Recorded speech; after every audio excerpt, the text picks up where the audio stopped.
The Mittler Rebbe had an Eidim, a son-in-law, whose name was Rabbi Yankov Yisrael Cherkasser. Rabbi Yankov Yisrael Cherkas. He was the son of Rabbi Matala Chernobyl, Rabbi Mordechai of Chernobyl, who was the son of Rabbi Nachum Chernobyl, whom everybody knows, of course. If I understand it correctly, he had no sons, only daughters. And he and his Rebbetzin lived quite long. And at the end of their lives, they were raising a grandson who was parentless, or at least an orphan in some way, who would later become a great Hasidic Rebbe, whose name was Mordechai Dov of Horner-Steipel. Mordechai was after his paternal great-grandfather, and Dov was after his maternal great-grandfather. That means Rabbi Yisrael Cherkasser's father and his Rebbetzins' father. And of the Horner-Steipel, there's actually photographs. He was a holy man. You can see it in the pictures. He's special. And the story goes that when this couple, this holy couple, and that's exactly what they were, a holy couple, got old, there was a huge argument that would repeat itself over and over again. He would say to her, I have to die first, because I can't live without you. Who's going to take care of me? Who's going to look after me? Who's going to be there for me? And she used to say, nah, you have your Hasidim, you have your community, I'm a Rebbetzin, nobody needs me, I have to die first. And this was interesting discussion. The bottom line is, live long and healthy and die together as it's supposed to be. So they decided to go to a din Torah to their grandson. He should paskin who should die first. So the couple came to their einakel, or younger man, who was already then a special child, a younger man, a tzaddik. And they presented him with the two sides of this question. He says that he has to die first because he can't live without his wife. She takes care of him. And she said that she has to die first because he has his Hasidim and he has his community. So the Horner-Steipel paskin that they should die together. And that's pretty much what happened. They passed away, I think, within weeks of one another. It's a story, and it's always good to tell stories. The important thing is the story. The purpose of the story is to make this point, that there are so many cases, so many examples in life and in Torah, where you have interdependencies, symbiotic connections. A needs B and B needs A. To the degree that the question becomes, which is primary and which is secondary? What's ikir and what's tafel? And it becomes difficult to determine, it becomes difficult to ascertain. Is A the primary thing and B its servant, or vice versa? And as they say in the world of Chassidishe cliches, oftentimes, it depends on the context. A needs B, which makes A primary, and then in a different framework, in a different context, B needs A, and B becomes primary. Let me give you a few simple examples. Shabbos and the weekdays. Who is serving whom? Is Shabbos serving the weekdays, or is the weekdays serving Shabbos? Well, it depends who you ask. According to Zohar, Shabbos blesses the days of the week. So, if Shabbos blesses the days of the week, then the days of the week are the purpose of Shabbos. According to the Chazal, Mishetadach be'erev Shabbos, Yechel b'Shabbos, you work all week, so you should be able to rest on Shabbos. Kol malachtecha asuyah, so the week is serving Shabbos. Which is true? They're both true. How could they both be true? That's also true. Another example. Torah or mitzvahs? What's the purpose of Yiddishkeit? To study Torah, be involved in spirituality, or to be involved in the behavioral performance of mitzvahs? You cannot do mitzvahs unless you study Torah. If you study Torah and don't do mitzvahs, the Chazal say, Neach lo shenisapcha shel Yossi al ponav, you need both. Torah is the blueprint that teaches you how to do mitzvahs. Mitzvahs cannot be performed without Torah. The machlokes Rabbi Akiva and Abtarfin, of course. Talmud Gadol, Maisa Gadol, Gadol Talmud Shemei v'ledei Maisa. But here's another one.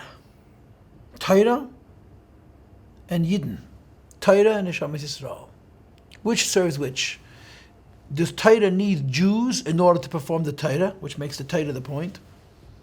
Or the Jews need the Torah, making the Jewish people the point, and somehow through the Torah their destiny, their definition is exposed and revealed and brought forward. And in all of the three examples that I just gave you, and in many others like it, there is no correct answer. because there's perspectives. From one perspective, Shabbos is more important than the weekdays. From another perspective, the weekdays are more important than Shabbos. From one perspective, Torah is more important than mitzvahs. From another perspective, mitzvahs are more important than Torah. From one perspective, Torah is more important than Neshamas Yisrael, Jewish souls. From another perspective, the Jewish people are more important than the Torah. Well, let's get to our Maamar now. Our Maamar is talking about two candles, Neir Mitzvah and Neir Neshama. The candle which is mitzvahs and the candle which is Neshamas Yisrael.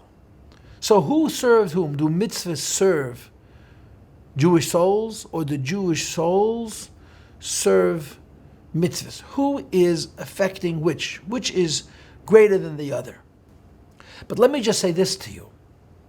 For doing a mitzvah, there's reward in the physical world, in Tchias HaMesim. When the resurrection of the dead happens, the neshama returns to the body and it benefits from the behavior performance of a mitzvah. In Gan Eden, there's Tainuk HaSaga. In Gan Eden, you have the benefit only from the kavanah, from the spiritual experience of a mitzvah. So everything we talked about last week is the idea that when I perform a mitzvah, I'm creating a light, an energy, an Ein Sof, which is mine. And in order for me to access it, so to speak, on the other side, when I get to Gan Eden, I need the garments, which are the mitzvahs that conduct that light or that delight. The godliness of the deed, of the ritual, is not at all felt in Gan Eden. It's going to be felt only down here in the physical world. And of course, you can start asking the question, so which is better, Tchias HaMesim or Gan Eden? And you can come up with innumerable examples of this dichotomy, this duality. And it gets very interesting and very involved and so forth and so on. We're ready to move on. This is class 2. What's going to happen tonight is we're going to shift. Instead of seeing mitzvahs as the conductors of light, that when I perform a mitzvah, especially if I do it with the proper kavanah, with the proper intent, I create for me an energy of Ein Sof, which is available for me in Gan Eden. And I will only be able to access it if I have the right garments, the right screens or conductors of that light. And the conductors and screens and garments that are going to provide that light and delight to me is mitzvahs. Tonight we're going to learn about something different. And tonight's discussion is going to argue that Neshamas Yisrael are the conductors of the light.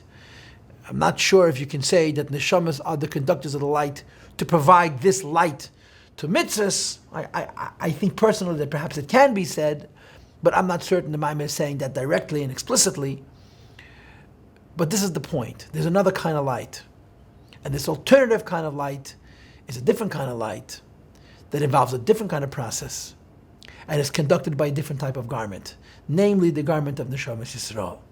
So if last night the discussion was about Neir Mitzvah, the candle of mitzvah carries the flame of the mitzvah to the Neshama in Gan Eden, tonight we're going to be talking about Neir Havaya Nishmas Adam, how the Jewish soul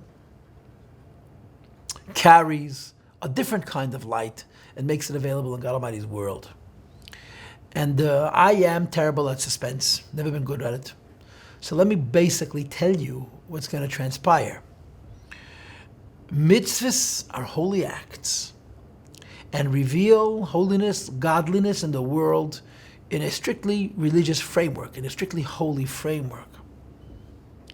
But in addition to mitzvahs, there's the struggle of life. The struggle of life is fighting with our best buddy, the Yetzer Hara. And of course, the Yetzer Hara is juxtaposed against food, clothing, shelter, cars, vacations, and the list is endless. The Yetzer Hara exists in context of our lives. And the struggle of dealing with the Yetzer Hara produces a very different kind of light. And the conductor of that alternative light, which as you'll see tonight is on the one hand a higher light and on the other hand a more obscure light, is the Neshamas Yisrael. We are the conductors of a godliness which is infinite and indirect, while mitzvahs are conductors of a godliness which is less infinite and more direct. So now let's get to the text, and we're going to begin to read line 51. V'zehu inyan maras hatzevis. The aforementioned, what we discussed last week, And as you'll see momentarily, what we're going to be discussing in Mitzvah Hashem tonight is the concept of Maras HaTzevis. Maras HaTzevis, as you all know, is the copper mirrors. It's a pasuk in Parshas Vayakhel that describes the gift of mirrors given by the Jewish women who used these mirrors to create, with incredible self-sacrifice, the Jewish people, Yiddische Kinderlach, in a time where it was seemed so unreasonable to bring children into this world because they were being killed and abused. The Jewish women knew that they have to create Yiddische Kinderlach, and they used these copper mirrors to beautify themselves. And of course, Moshe Rabbeinu saw them as inappropriate, as being associated with the opposite of modesty. And God Almighty says to Moshe Rabbeinu, are you kidding? These are the most precious thing in the world. Bringing Yiddische Kinderlach into the world is the greatest single contribution any Jew could make. And it was the most precious, and it was used for the water basin, which makes peace between a husband and a wife, and so forth and so on. And these copper mirrors are conductors of light, like a mirror. It reflects a light. And the Torah says, Mares HaTzevis, the mirrors of the hosts, the mirrors that created the Jewish army. And as you'll see momentarily, that the Maimid is observing, that doesn't say Mare, the mirror, but Mar Ois, the various mirrors, and he's going to argue that these are two different types of vessels, two different types of mirrors, as we will explain momentarily. What is a Mare? What is a mirror? It's a piece of glass which is used for seeing. And you should understand, says the Rebbe, that Mara is Lashon Rabim, when the Pasuk says plural, many mirrors. Of course, basically, the reason the Torah says there are many mirrors because it takes a lot of copper mirrors to make a water base.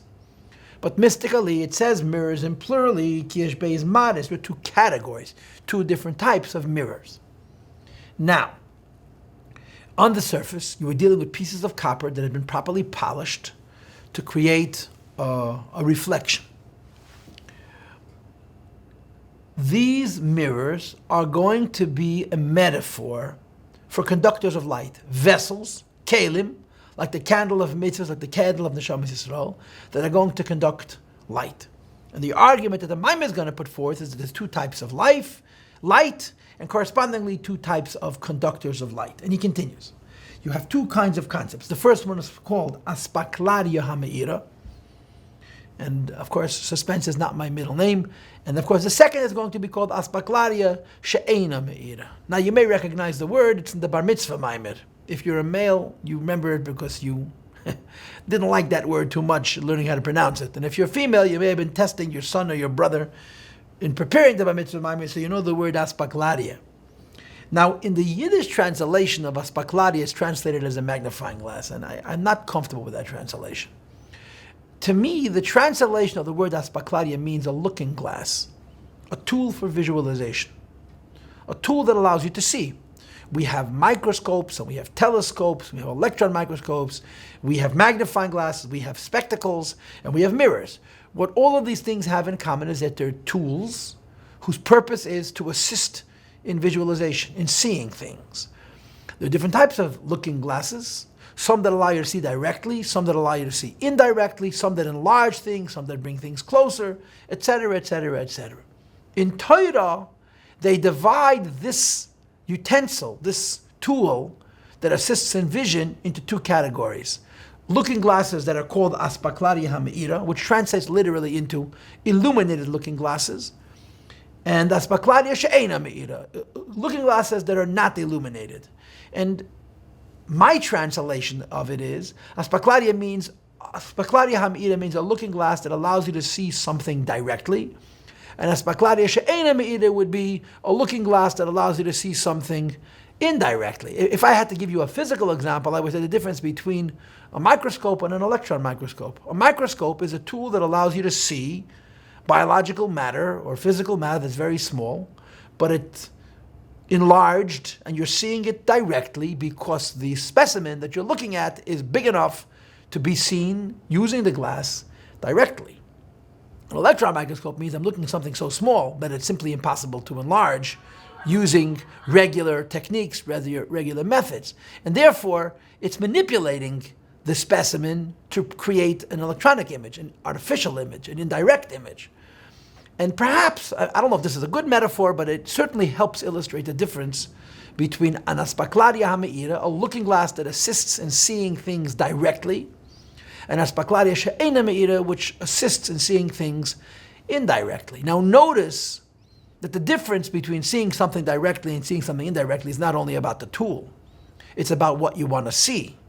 A microscope is good for specimens that are quite small, but small in a measurable way. An electron microscope is looking at things that are, a millionth of a millimeter large, or 1/10 millionth of a millimeter large. You're talking about minutia, tininess, which is entirely theoretical. We can't even relate to that in realistic terms. So it's not a question of the kind of utensil that you're using alone. It's also a question of what you're using the utensil for.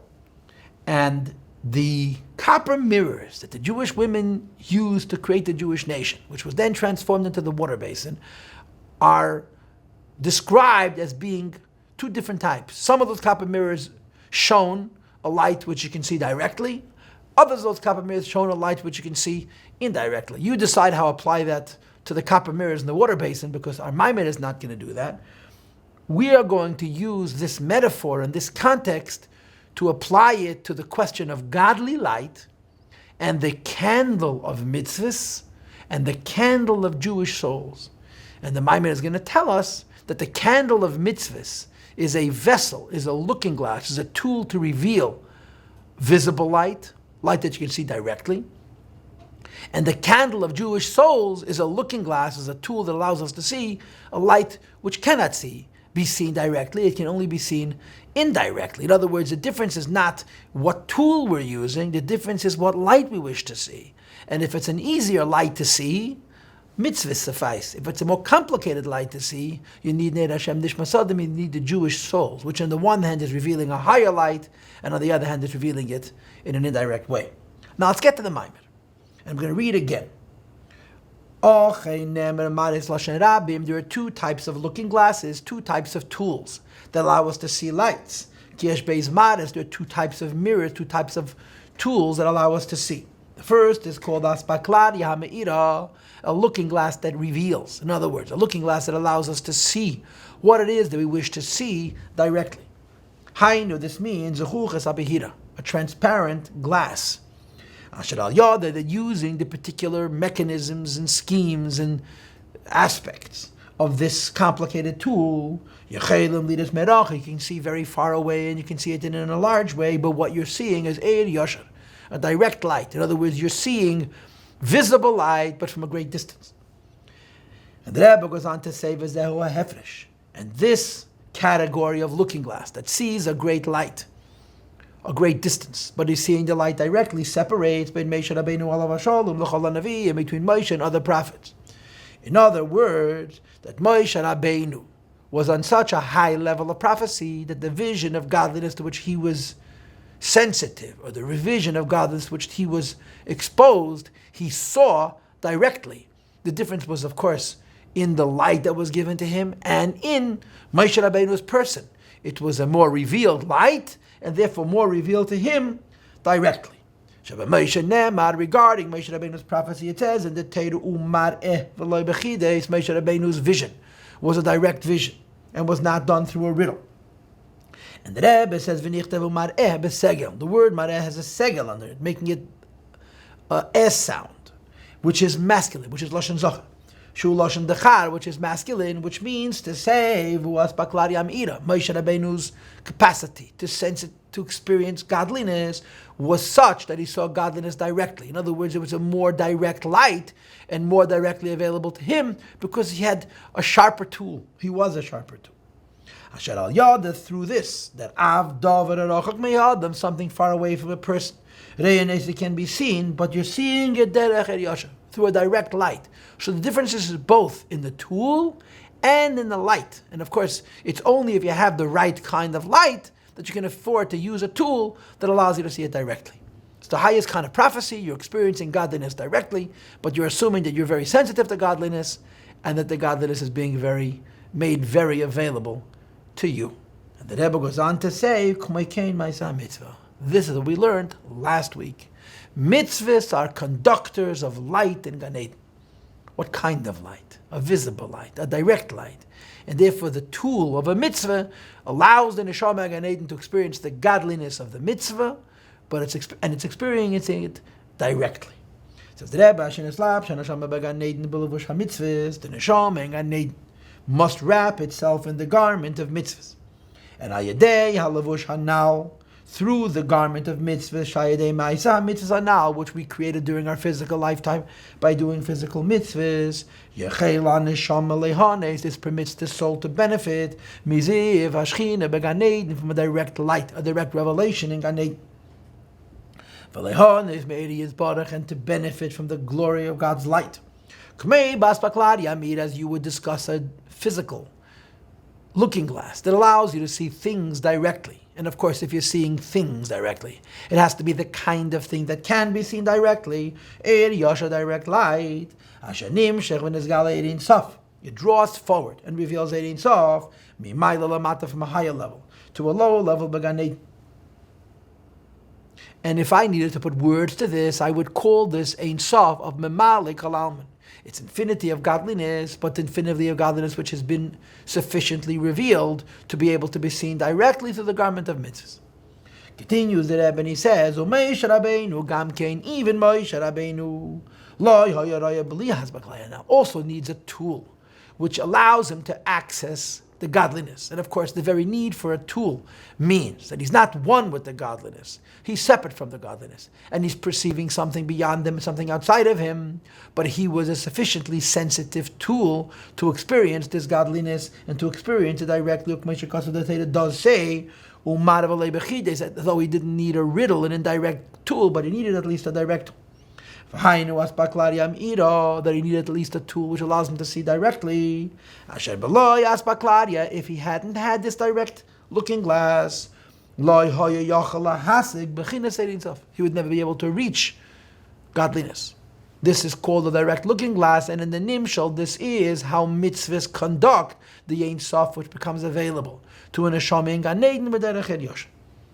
Continues the Rebbe and he says, Ochin Shar Nevi'im, while other prophets, they too had a vision. But the term in the Torah to describe their vision is a mara with a kometz, which is a feminine term. It's a spaklari delay nahara, it's a looking glass, which doesn't illuminate and shine directly, but instead shines indirectly. They were at a lower level. And the godliness which was given to them was obscured. It wasn't the kind of godliness that you could see directly, and they therefore had to see it indirectly. That in the hands of all other prophets, the access to godliness is through a dmus, through an alien form, through a mashal, through a davar zar, which allows them to have an association with a godly experience. So they were experiencing godliness, but the godliness was brought to them through obscure, additional concealment, and therefore their access to it was called seeing through an indirect looking glass. They didn't experience godliness in as overt a way. They experienced godliness in an inovert way, indirectly. And therefore their tool was a spaklari she'eina me'idu. And the Rebbe says, V'inyan spaklari she'eina me'idu anikra shpigel. What kind of glass is physically representative of seeing things indirectly? And that's a mirror. Why in a mirror? Because when you look at a mirror, you're not seeing the thing. You're seeing only its image. When you look through a window and you see a person, you're seeing a person. When you look at a mirror, you're seeing a person, but you're only seeing two dimensions. That person is not in the mirror. It's like the difference between looking at a photograph and looking at a living human being. They look exactly the same. One is alive and one is an image of life. Seeing an image of a person in a mirror or in a photograph is not seeing the person. It's seeing only the countenance, the external dimension of that person. And that's what an indirect looking glass does. It reduces what one is seeing to a peripheral dimension that they're able to see. This means you have a piece of glass, which is usually allowed to be seen through. But in this case, it's covered over. And because it's covered over, you can see, but see only yourself. The screen, the covering, the obscuring, is not dense. Because if the glass was covered by something which is very dense, that glass would not show any light. It would not reflect or reveal anything. Rather, the material that is obstructing the light, in as much as this glass is concerned, is davar dak v'kolosh. It's fine and soft. It's a layer of silver. Consequently, you cannot see through the glass, but at least as you look into the glass, you can see something. It reflects light. When you look into a mirror, which is bas baklad, yahanal, an indirect looking glass, you're also seeing something, but you're not seeing it. You're seeing only the image of it. You're only able to see something indirectly. You cannot see through. Is through this glass, but to see directly the light that's on the opposite side. And the effect of this is that you're not seeing the very essence, the actual artifact, the actual thing or person you wish to see. As you would if the glass was transparent. The glass allowed you to see through it. Only a picture or an image is visible through this kind of a looking glass, which doesn't allow the light to shine through altogether. So physically, this is like a who cares, big deal, right? But spiritually, this is incredibly significant. And the significance is, it's first of all, how directly one is seeing godliness. As you'll see momentarily, it's also a difference in what kind of godliness one is seeing. And I want you to know, and I may have mentioned this to you in an earlier class, but I don't recall, that there's a Maamar from the Rebbe Rashab in Ayin Tes, and you also have it in the third chelik of Ayin Beis, where the Rebbe Rashab says a wonderful thing, that the later prophets saw far less and far lower than the earlier prophets. But they spoke a lot more. The earlier prophets saw godliness very directly and described almost nothing. The later prophets saw godliness less directly and they described much, much more. And the miracle is that they were later prophets like Yeshaya, like Yecheskel, Ezekiel, whose vision of the divine chariot is the earliest form of Kabbalah. The earlier prophets saw so much godliness and they described it so little, we would know nothing of mysticism. It's only because the later prophets saw less that we have access to the mystical secrets of the divine realms, because it was described by prophets that because they were on a lower level, they saw things indirectly and they described it to us in incredible detail. And the insight behind it is very simple. The logic to what I just said is plain. If you walk into a palace and meet a king, and you're the kind of human being who has a real sense of appreciation for what a king is, on a deeper level, you will have no recall. You won't at all notice or remember what he was wearing, what his room looked like, how his room was decorated, and what the ceiling was painted with, and so forth and so on. If you were to walk into a king and have very little appreciation for the presence of the king, by default, you would notice the throne room. You would notice the throne and the steps and the rug and the artwork and the curtains and the embroidery and all of the other details. Because the less you are sensitive to the essence of that room, which is the personality of the king, the more you pay attention to the periphery, to the lesser aspects, which is what we call the furniture. Now, the nimshal for this is God and godliness. The greatest prophets saw godliness very directly.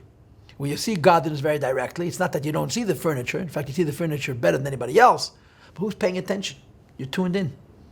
When you're seeing godliness indirectly, you're not nearly as tuned in to the king. So the distance between you and the king results in you recording and you paying attention to secondary aspects. And to us, that becomes incredibly important because we're completely in the dark. And our access to these ideas is through the study of Kabbalah. And it's the latest prophets who, in their obscured vision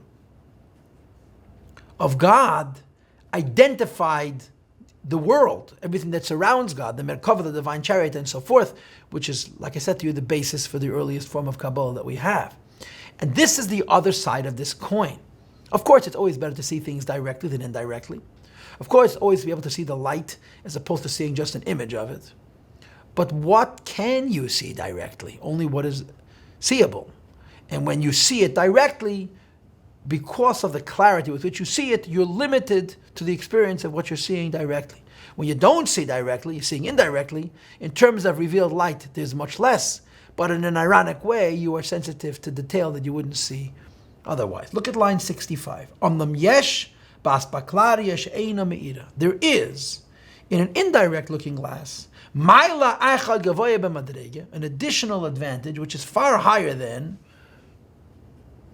what were to happen if you were to see through a direct looking glass. And that is, you see yourself. You cannot see yourself in a microscope or in a telescope, you can see yourself in a mirror. You can see what is behind you, which is beyond you, and so forth. Which you could not see in a direct looking glass, which is, which is, as we said earlier in the Maamar, the idea that the earth comes first, because through the earth you can see yourself. Now, what do these two lines mean? What does it mean that in an indirect looking glass you see yourself? Practically, it seems to be meaningless. And of course, when I look through a mirror or a window, I see somebody else. Look at a mirror, I see myself. But when I'm looking through the window, I'm actually seeing another person. When I'm looking through a mirror, I'm seeing a picture of me, I'm not actually seeing me, because I'm me and I'm not in the mirror. So what is the profundity? What is the richness behind this argument? And it's very, very simple. When you relate to other beings, your access, your connection is as a foreigner. You are relating to something other. And so long as you're relating to something other, your perception and your definition is defined as such. I'm relating to something other.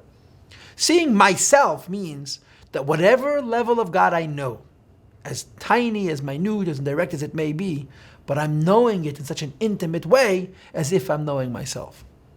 So seeing myself in the mirror becomes a metaphor for this. I'm not seeing godliness directly, I'm seeing godliness indirectly, and the godliness that I'm seeing indirectly is obscured and lower and so forth. But whatever I'm seeing in this indirect method is so one with me, it's the equivalent of seeing myself. And I'm going to explain it to you. But I must preface by saying that the following explanation is written in Chassidus, in Viadaita Moskva to name one source, and in Hemshech Ette to name another. But I don't know if this is the Alter Rebbe's intentions. So if I am applying the wrong idea to the wrong Maamar, please forgive me. But I think this will help enlighten the conversation that we're having. In Maimorei Chassidus, a wonderful argument is made. And the argument goes something like this.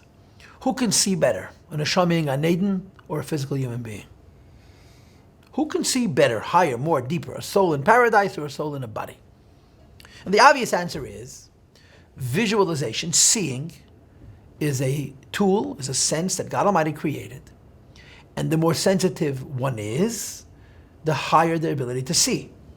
And the higher ability to see doesn't simply mean I can see, 4 miles away, 5 miles away, 6 miles away, but it means I can see things that are beyond the sensitivity of the ordinary person's vision. Like, for example, there are animals that have much more sensitive eyes and they can see in the dark or virtual darkness, and perhaps they could see different wavelengths than us. They can see, infrared and ultraviolet, which are literally invisible to us, although they can cause us damage because our eye is not sensitive to such short wavelengths or such long wavelengths. So if you have more sensitive tools of vision, you can see something that to somebody else is invisible. So accordingly, a neshama in Gan Eden sees what a neshama in a body could never see. It's seeing godliness. A neshama in the body sees physical things. And the argument, therefore, is that when the neshama leaves the body and goes back to Gan Eden, the power, the tool, the sense of visualization, of seeing, is removed from the limitations of the physical body, and it's able to see godliness in ways that the physical being will not able to see. But then the Maamar comes along with a counter-argument, which isn't made often in Chassidus, but it's a wonderful argument. And the argument is this. In Gan Eden, seeing really means comprehending. In other words, seeing is a level of connection between the soul and an idea, or a level, or a light. But what the soul is seeing in paradise is what's called a re'iyah sichlis, a theoretical vision. It's not actually seeing godliness. It's perceiving the godliness as it is within itself in a theoretical way. In the physical world, there's something called re'iyah chushis, a vivid vision, actually seeing. I'm looking at you and you're looking at me. You're actually seeing me. You're not seeing a concept that's representing me. You're seeing me, or an image of me. And Chassidus goes on to say that when you see something physical, you're actually seeing the scene, and it's nechkak, it becomes carved into your imagination and into your memory. While in metaphysics, in spiritual terms, there's no such thing. You don't see anything. You just see ideas. And ideas don't exist out there. Ideas exist in my subconscious. And seeing an idea is bringing forward an idea from the subconscious to the conscious level. And what you're seeing is really not actually seeing, but seeing theoretically or intellectually. So the Maamar says, in the physical world, there's division. There's me and there's you. And when I see you, I'm literally looking at you. In the spiritual world, there is no division. Every soul is in its own universe. And seeing godliness is in effect becoming more tuned in to its own inner levels, which is a higher godliness that the soul, through its efforts, is exposing itself to. But it's only theoretical. And therefore the Maamar says that when a soul comes into this physical world and sees physical things and is able to extrapolate, like the Alter Rebbe describes in Tanya chapter 42, Perek Mem, looking at physical things and seeing through those physical things God, that's called Riyas Elokus B'Muchash. I look at a leaf and I see in that leaf, the Koyach HaPel B'Nifel, I see God in that leaf. Since the leaf is being actually seen, vividly seen, I am through that leaf actually and vividly seeing the Eibishter, seeing God Almighty. In the spiritual realms, that doesn't exist. In other words, the fact that in the physical world, the tool of vision is so compromised that we're seeing things other than ourselves, outside of ourselves. But the flip side of that is that those other things that we're seeing vividly, means that if we could extrapolate from the leaf that we're looking at, or the tree that we're looking at, or the park that we're looking at, or the ocean that we're looking at, to see God through that physical representation, we are, in an interesting kind of way, closer to God than we'll ever be in the higher realms. Because in the higher realms, there's no such thing as Riyah Chushis, actual vision, there's just Riyah Sichlis. So the argument goes that when you don't see godliness directly, ironically, through the things that you do see directly, but those other things you see very directly, you're closer to God than you would be if you were in a spiritual realm, seeing spirituality directly, but you're seeing it only theoretically. And this, I think, is the difference between looking in a mirror and seeing yourself and looking through a window and seeing somebody else. The point of this metaphor is looking in the mirror and seeing myself means that everything I see, I know like I know me, the incredible intimacy. While looking through the glass means seeing other things, seeing them very literally, but they're foreign, they're separated from me. So the argument is that things that I cannot see directly, that I'm seeing through Aspaklada She'ena Me'ira, clearly, naturally, it's a much lower level of seeing. It's an obstructed form of vision. But there's a certain aspect to that vision that has an advantage over seeing things directly. And as I told you before, this is the idea that the later prophets, in their obscurity or in their obstructed vision, are telling us Kabbalistic truths that the earlier prophets simply didn't bother with, so they serve that purpose. And the Rebbe says in line 67, and I'm reading on now, the Gemara in Yevamos resolves that contradiction. That the Pasuk says in Yeshaya, the Navi Isaiah says, I saw God. And Moshe Rabbeinu says, you cannot see God. So which is it? Can you or can you not see God? And of course the answer is Isaiah says I could see God because he's seeing God indirectly. When you're seeing God through an indirect tool, you can have a connection to God himself, that although on the one hand it's obscured, but on the other hand it's God. As opposed to a direct looking glass, but it's impossible to see God. In other words, a direct looking glass sees light directly, but a lower light, a mamalakalam light. An indirect looking glass doesn't see a light directly, but it allows you to have access to a higher concept of light. And the Rebbe is going to go on to say this is the difference between doing mitzvahs and struggling with the Yetzer Hara, what we call in our culture Avodas HaBirurim and Tshuva, which allows you to see a higher light, but that this higher light is being seen indirectly. Continue the Rebbe on line 69. The concept of a looking glass that allows us to see indirectly is the notion of serving God Almighty with great sacrifice. Why would somebody serve God with great sacrifice? Because their service is an act of sacrifice. A person who's very spiritual and very tuned in and very sensitive serves God is not making any sacrifice. He's rewarding himself. Because in his sensitivity and his spirituality, he's tuning in to sensitivity and spirituality, which is in effect one and the same thing. But when someone is in the darkness, they're not sensitive, they're not spiritual, and yet they have a relationship with God, there's a Mesiras Nefesh in that. And a Mesiras Nefesh which knows no limits, a Mesiras Nefesh b'chol meidach. In other words, when the soul descends into the body, and you'll see later on, this doesn't mean descending into the body to do mitzvahs, but descending into the body to struggle with the body and what the body represents. This is this descent is for the sake of an ascent, not just to collect lights of mitzvahs, but to transform the animal soul. And of course, the animal soul is a war of bending and transforming. And it requires an effort and a struggle with all one's might beyond any limitations. Going beyond the limitations of that individual person in our struggle with the Yetzer Hara. We go out of our own limitations. While in our enlightened endeavors of Torah and mitzvahs, it's within the limitations of our neshama. So, the struggle with the Yetzer Hara, because of its intensity, is then nimshach mil ma'ala gamkein, the light brought forward. Through the fight with the Yetzer Hara, it's chalei kesei derech. Doesn't have the order and the path of ishtalshalus, of the chain reaction of worlds, and consequently me'er elyon, brings down a higher light.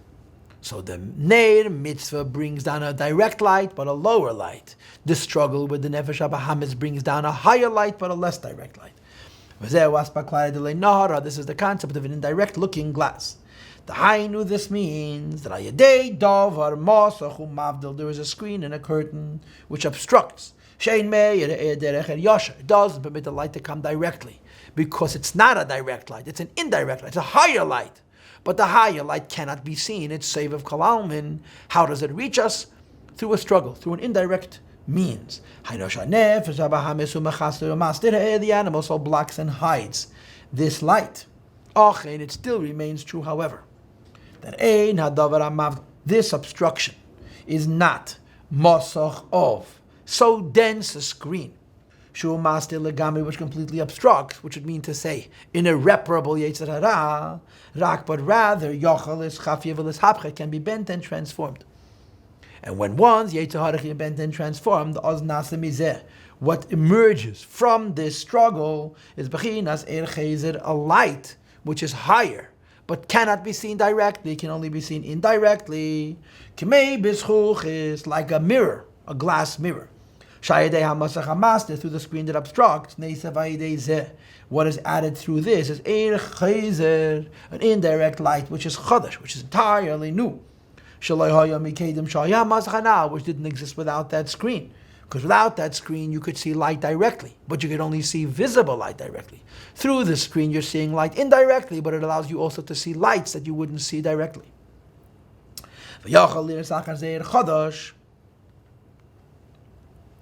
It allows you to see a new light. If you can see what is behind you. In other words, in Klippa. Similarly, when one struggles and transforms the animal soul. So then, because you needed to invest all your might, Mesiras Nefesh, the light which is added is Yossi, is much more to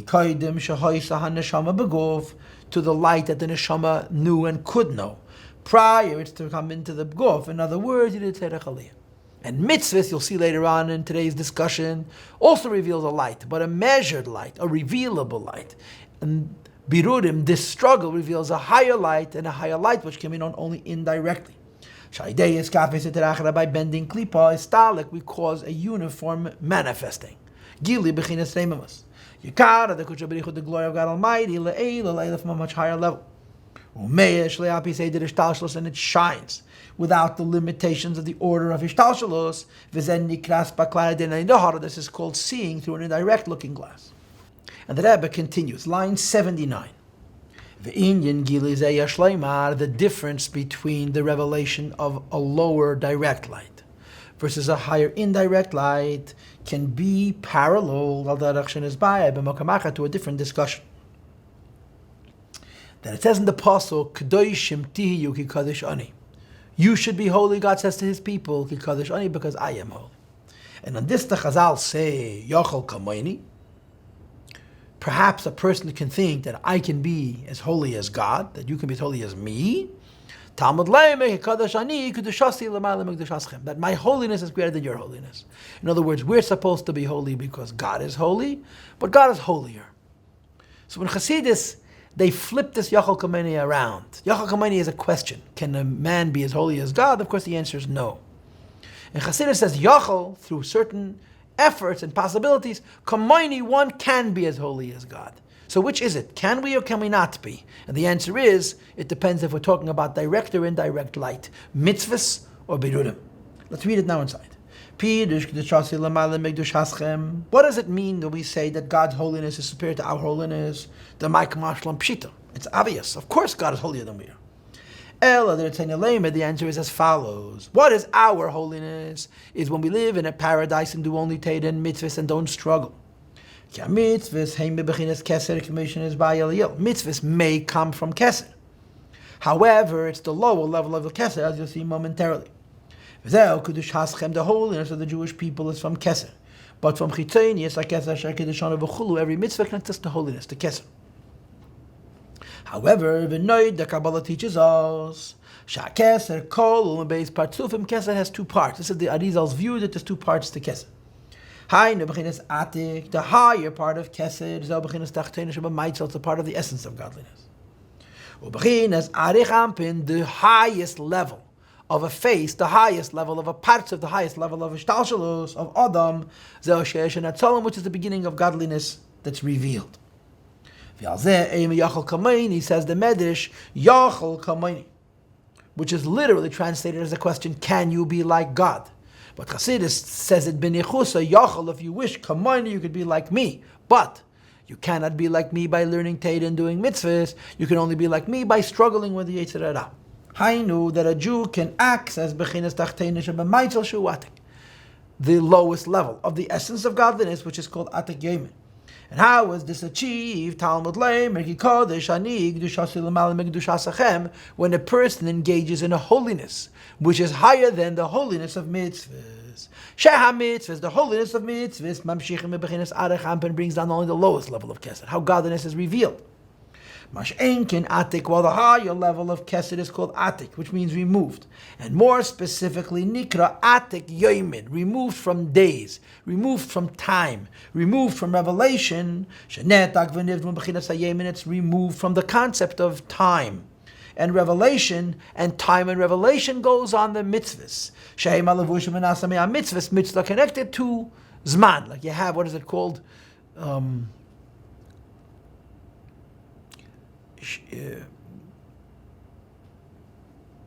Yemei Elam and Shanim Kadmeniyas. Yemei Elam is Atzilus, Shanim Kadmeniyas is Kesed. But even Shanim Kadmeniyas is indirectly Zman. But there's something called higher than Yoimin, even higher than Shanim Kadmeniyas. But let me read on. Regarding mitzvahs, it is written, how does a person merit to see godliness, to sur miravasete, by practicing Torah and mitzvahs? The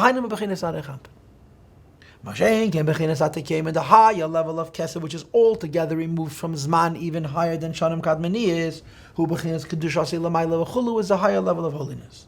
And the argument is you cannot reach the essence of godliness, only the revelation of godliness through mitzvahs. When we struggle in the real world with our real Yetzer Hara and honestly face him down and try to live successfully as Jews in spite of a Yetzer Hara, this is B'chol Meidecha. This requires infinite will and dedication. And Nimshach Gilum, we access even the so-called essence of godliness, which is not available through mitzvahs. And this essence of godliness is available, but only indirectly. As the Gemara says it, the Rambam paskins that a Baal Tshuva is higher than a tzaddik, because as the Zayed explains it, the Baal Tshuva is working much harder. Is using all of his strength because he's fighting with the Yetzer Hara. And through the avodah of birurim of the nefesh habahamis and the guf, you're revealing a much higher light, but a light that you can see only indirectly, and the conductor of that light is not a mitzvah, but Neravai and Ishmasadam, a Jewish soul. And I'm starting now at line 87.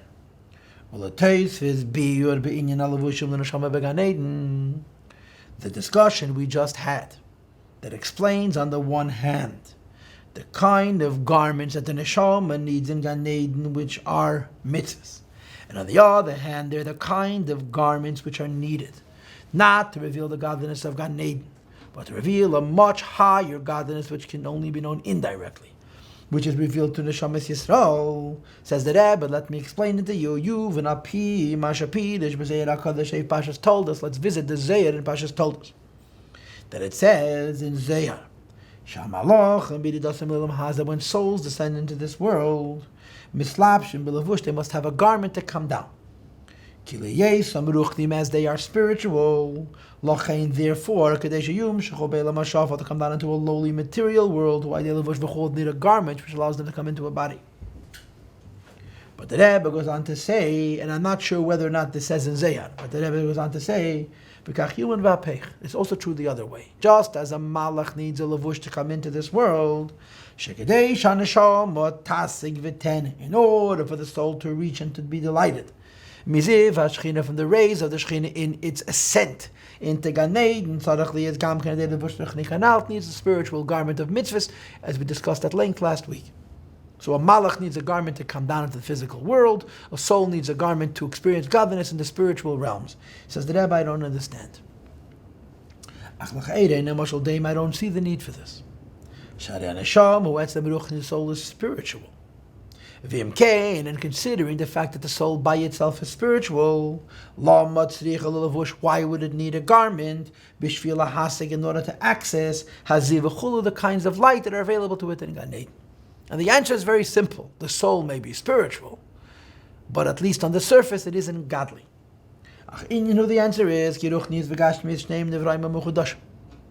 physical things have been created from non-existential existence into actual existence. And the same is true of spiritual things. Angels are also creations.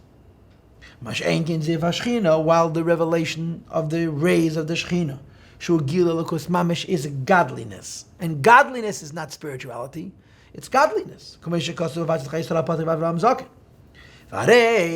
the fact is that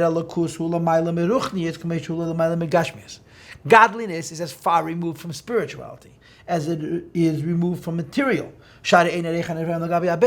No creation has any relativism to anything which has to do with the Creator or even the Creator's light, and therefore a soul in paradise, as lofty as it is, has no possibility to know godliness, Ein Sof, without the garment. And there are two types of garments, of course. The garment of mitzvahs, which brings it a direct but lower level of godliness, and the garment of birudim, which brings it a higher but indirect light of godliness. Line 94, what the pasuk says, that when God raises himself above us, he is humbling himself. That God's being above us is to him an incredible act of humility, because Ein Sof is removed not only from physical things, but from spiritual things as well. And this is the reason why, in order for a neshama to experience godliness, it cannot be, it's a garment of mitzvahs. So though the soul is spiritual, but on the surface at least it isn't godly. and therefore to access godliness it needs a garment. But there's two types of godliness and correspondingly two types of garments. And he continued, as he explained it before, and now he goes on to use alternative forms. Nice stuff. He begins with the Gemara. The Gemara says about when Mashiach is going to come, Tzadikim Yeshu, the righteous are going to sit, Vitreseim B'Resheim, with crowns on their heads, V'nen and Miziv, and they'll have pleasure from the revelation of godliness. So the Rebbe divides this Maimeh Chazal into two parts. Pidish Nen and Miziv, what does it mean to benefit from the rays of godliness? Hu Gilim Hu Saziv Mamish, this is the level of godliness, which is literally revealed because we're able to see it directly. It's that dimension of godliness which we'll be able to experience overtly and directly. Which is experiencing the essence of that godliness, mamish, ideal levushim, through garments, which is created me'am mitzvahs. However, when the Gemara says, in addition to benefiting from the ray, there is vitreseim b'reshem, crowns on our head, says the Rebbe, this is not an allusion to the same light, but a different garment for a different light. One is the crown, who bechinas makif. It's indirect, it's above. It's far beyond the light which can be accessed and reached by them. So the crown goes on a makif, which is bringing to them a higher light, a light which they cannot perceive. So they're getting a higher light that they're getting it indirectly. It cannot be revealed, but rather their sensitivity to it is similar to seeing through an indirect looking glass. The thing they're seeing they cannot see directly. Line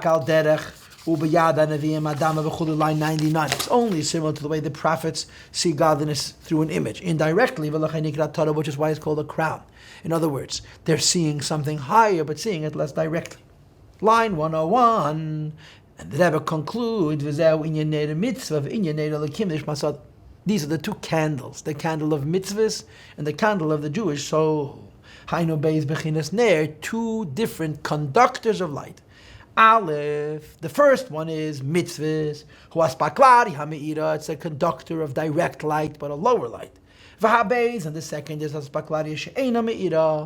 an indirect source of light, a conductor of light. It's seeing a higher light, but revealing it less directly. And the Rebbe goes on to give a mashal from a candle. And as you know, suspense is not my middle name. So let me tell you what's going to happen. He's going to divide the candle into four parts. The fuel, the oil, and the wick, and white fire and black fire. What burns when a candle burns? Not the wick. Because if the wick burnt, the candle would last a minute.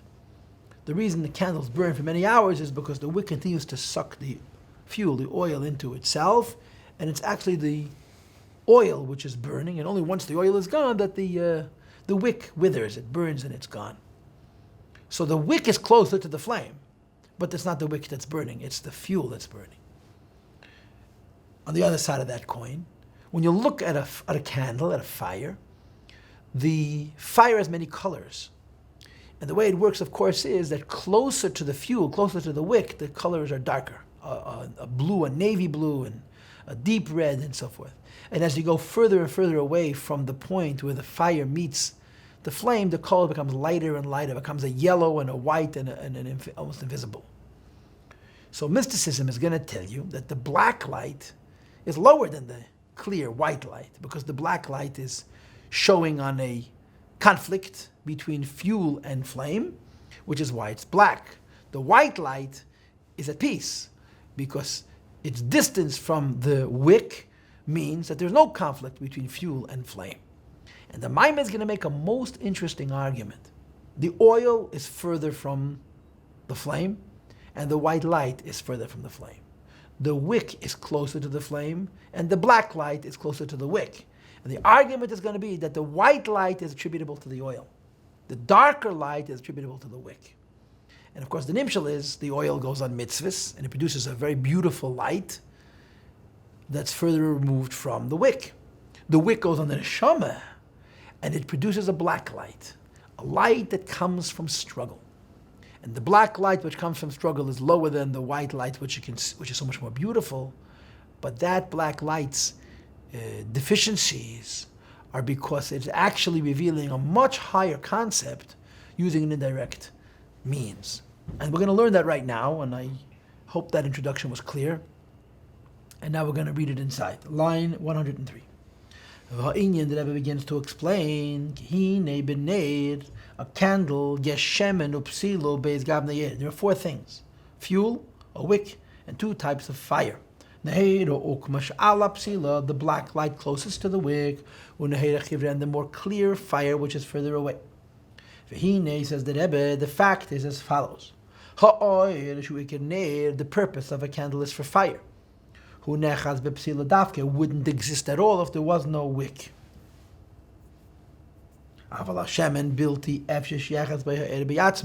Fuel without a wick by itself wouldn't burn. Only through the wick can the candle burn.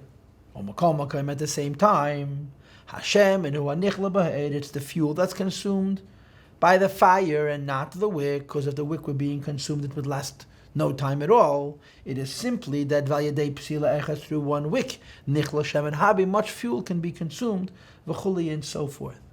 And of course, the nimshal is going to be that the oil is mitzvahs, and the psila, the wick, is neshamas Yisrael. You can't do mitzvahs without a soul, but the soul is not as pure as the mitzvah.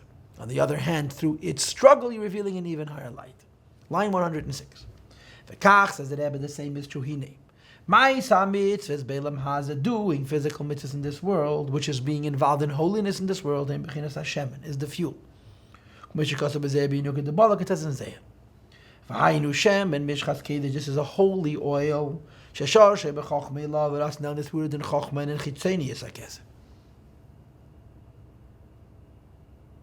And therefore, it's very godly and it's very, very revealable. However, since those physical mitzvahs are the godliness of Chochmah and Chitzenius HaKesed, as they've come down into the physical world, therefore, godliness cannot be held by them. You need an intermediate. What's going to bring the godliness of a mitzvah to the physical mitzvah? The wick. And what is that wick? She had nefesh, the divine soul. Mitzvahs, who's performing the mitzvahs, and then and only then, who mamshech b'hem gilead and say baruch, who reveals godliness. As it says in the pasuk, Yasa Eisam Ha'adam, that the human beings do mitzvahs, and of course Chassidus explains they don't only do mitzvahs, they create mitzvahs. Sha'adam hu Eisam the mitzvahs, they make what is otherwise not a mitzvah into a godliness. Shemamshech Hamid in Sav Baruch, they bring down godliness. Masha Enkin Chasad Liyum. Line 110. This is the meaning. The Torah has been placed in Jews. Through Jews, the godliness of Torah and mitzvahs is revealed. This means when a Jew in his soul has Mesidas Nefesh be'echad be'kriyashma, a Mesidas Nefesh in reciting Echad when he's saying Shema. And I'm going to go out on a limb and say that this is a Mesidas Nefesh of B'chol Nafshecha, but not B'chol Meidecha. Shubachin as bittul in say Baruch, it's a bittul to the Ein Sof. But that's, like being very, very, very sensitive, very, very tuned in. And according to your sensitivity and your in tuneness, you're battle to Hashem. It's also wonderful. But it's not going beyond limits. This is your definition. So when the neshama does mitzvahs and reveals godliness, it's all very streamlined, it's all very peaceful and very harmonious, but there's no infinity here. There's no struggle, there's no infinity. So you're revealing a finite light. It's like the wick in which the fire is being held. But it's not the wick that's burning, it's the oil that's burning, and the light which is being shown as a reflection of the oil. This measured bittul affects that through the psila, through the bittul of the wick, the flame should reveal the richness of the oil. And while the fuel itself doesn't need bittul, the nefesh has this bittul by itself. When you're talking about the mitzvahs themselves, you cannot say of a mitzvah that it needs a bittul because it is a bittul. The place where the bittul is through the neshama. Ella, however, it is only true, Shebo Val Yada, although the bittul is in the neshama, through the bittul of the neshama, Nimshach Gilead Seif Baruch Hu, godliness is revealed. B'maisa ha-mitzvahs shemidvarim gashmiyim, and the deeds of mitzvahs, though they're connected to physical things, because what is burning is not the neshama, but the mitzvahs. V'hu k'mashal Hashem and anichla ber, like the fuel being consumed by fire. And therefore, one wick, one soul can consume much fuel. In other words, one neshama, can do innumerable number of mitzvahs during the course of its life. So you need bittul of the neshama because it's an ungodly world. But once you have that bittul, it's the fuel that is being revealed by the white light. Line 116. When you're burning the fuel, the fire that's produced is clear. This is the notion of direct looking glass. You're seeing a direct light. This is the 620 pillars, beams of light which come from Kesed, but Chitzeni is like Kesed. So you're revealing a very high light, but after all, it's a limit. It's a revealable light through what amounts to a measured effort. And you're seeing it directly. Now the Rebbe goes on to say in 118 that there's something altogether different, and that's the struggle. The black fire, nimshach me'apsila, has to do with the burning of the wick itself. The phenomenon of black light is a metaphor, seeing things through an indirect looking glass. However, what accesses this light, which is being seen through an indirect looking glass, is a struggle. Loving God in an infinite way, with all your might. Which is affected mitzad his hapchos nefesh habahamis, transforming the animal soul. Because the wick, it's not strictly the divine soul, but the divine soul that's in the animal soul.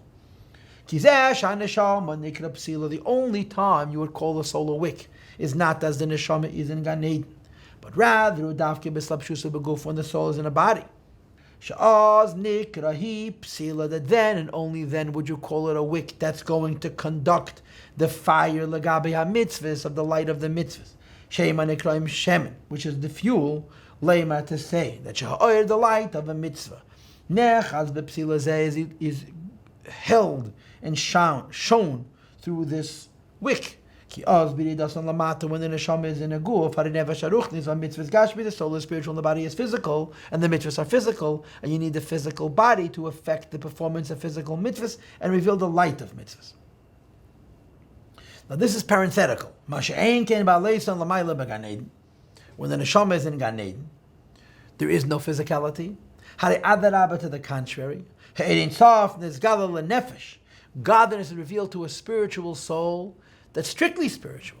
And for this, it's enough. The mitzvah becomes a garment. Since the soul is spiritual and the light that's being revealed is a direct and lower light, the mitzvah is the conductor of that lower light. Imkein thus, then, the mitzvah becomes like the conductor, the wick, and the soul becomes the oil, which is becoming one with the light of Ein Sof, through the wick, which is the mitzvah. So the mitzvah becomes the conductor to connect the tainug of Gan Eden, which is Ein Sof, and the neshama. Because it's a more revealed light that's known very directly in a very spiritual framework, and the mitzvah can provide that intermediate. Down here, everything is upside down. The soul in its struggle with the body is a wick, and though it facilitates mitzvahs, it also facilitates something different. Line 125, since this is the case, it's only a wick in the body and animal soul. Therefore, the light which is brought forth through this meeting and this struggle, this conflict, is Neheda Ukma, black light. It's a light which reflects one using every drop of energy that they have. And the light which is revealed is Bechinas Erchezer. It doesn't seem very illuminated, it doesn't seem very rich, but it's actually infinite. The mitzvahs bring down only a white light. Which is the joy and the delight and the meaning of the mitzvah. The struggle with the animal soul is not joyous and not delightful, but it's deep. Says the Rebbe, to be sure, as we live, we got to do mitzvahs and enjoy them and fight and win. Both are good. There's an advantage of being involved in holiness, mitzvahs, and there's an advantage of the struggle. As is the case in the direct looking glass and the indirect looking glass. And now we understand what it means. Last week we learned that the mitzvah is a conductor of light. Today we're learning that the soul is also a conductor of light. And we know already from before that mitzvahs are called a candle as well. This means the soul's being a garment, a wick, has to do with the struggle with the animal soul. And mitzvahs are a garment only for spiritual things. And two different types of light are brought forth through this. So it says in the Torah, you should love. And the word v'yahavta has the numerical equivalent of 414, which is based upon 2 times 207, which is 2 times light. In other words, hu b'chinas b'chol meidecha is the infinite light which we know indirectly. V'simcha shel mitzvah, and the joy of a mitzvah, which is a lower light which we know directly. Ukmei Shabbat lakas, and when one lights a candle. The first thing that emerges is the light around the candle, which is dark. Then you have a higher, purer light. The first thing is using our infinity to fight with the Yetzer Hara. Then that effort reveals a higher possibility. Why they might have mitzvahs, revealing the Ein Sof through mitzvahs. But the light revealed through the struggle is an indirect higher light, while the light revealed through mitzvahs is a direct lower light, and only when one struggles with the Yetzer Hara are the mitzvahs that he performs, revealing this lower light. And I have a story to tell you, but I don't have any time.